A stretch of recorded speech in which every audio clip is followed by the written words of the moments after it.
Norman was somebody's baby. Norman was somebody's dad. And that was taken away, and it's unfair.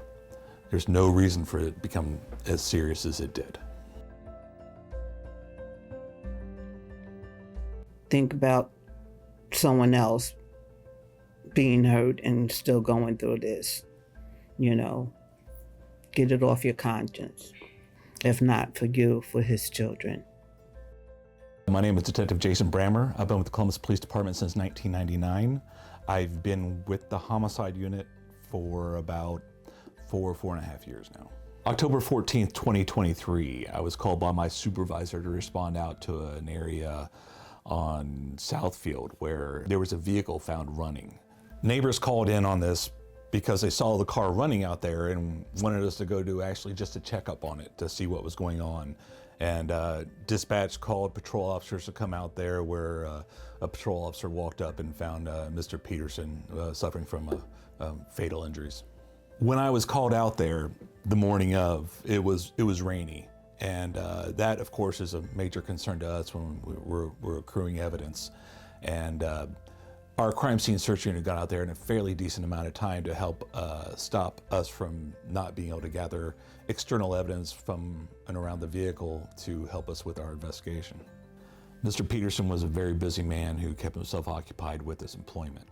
He was known to be working his business at the downtown nightclub that he owned.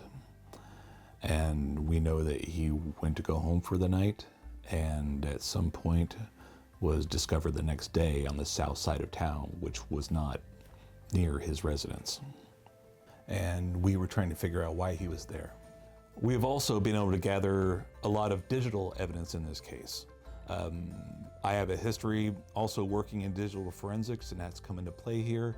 I've been able to use some of that skill set to recover digital evidence, which has really started to help us get some headway in this case.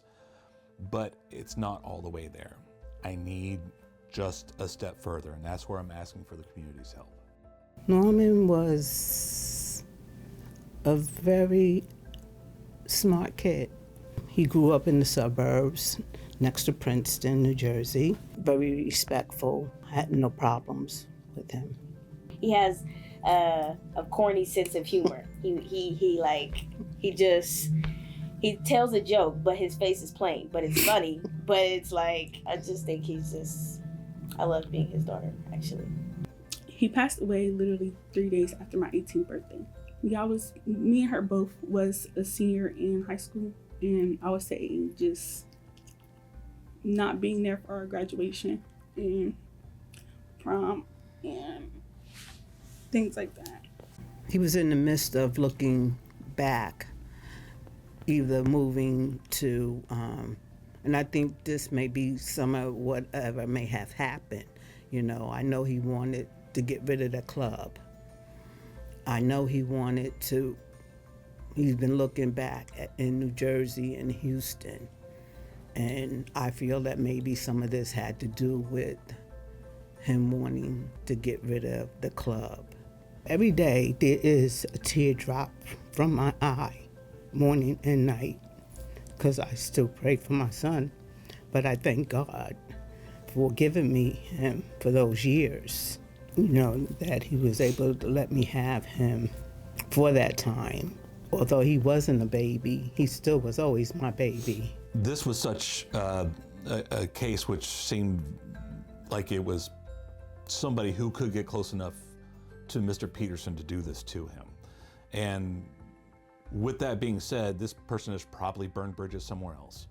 And if they have, I would love to talk to them. I don't want this to go away.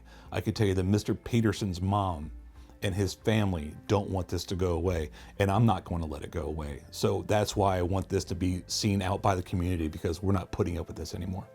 I talk to him every day, right before I even left the house.